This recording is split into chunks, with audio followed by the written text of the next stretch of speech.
The ties of life. When Siddhattha had grown to youth, his father desired to see him married, and he sent to all his kinsfolk, commanding them to bring their princesses that the prince might select one of them as his wife. But the kinsfolk replied and said, "The prince is young and delicate, nor has he learned any of the sciences.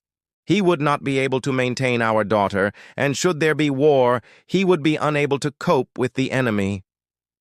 The prince was not boisterous, but pensive in his nature. He loved to stay under the great jambu tree in the garden of his father, and, observing the ways of the world, gave himself up to meditation. And the prince said to his father, "Invite our kinsfolk that they may see me and put my strength to the test." And his father did as his son bade him. When the kinsfolk came and the people of the city Kapilavatthu had assembled to test the prowess and scholarship of the prince, he proved himself manly in all the exercises both of the body and of the mind.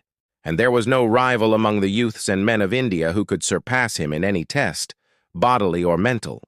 He replied to all the questions of the sages, but when he questioned them, even the wisest among them were silenced.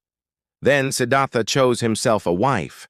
He selected his cousin Yasodhara, the gentle daughter of the king of Koli.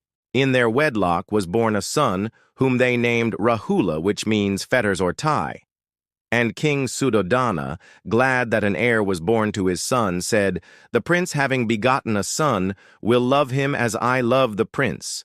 This will be a strong tie to bind Siddhattha's heart to the interests of the world, and the kingdom of the Sakyas will remain under the scepter of my descendants."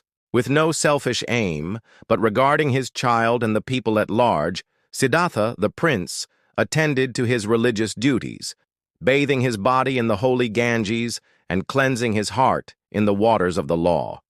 Even as men desire to give happiness to their children, so did he long to give peace to the world.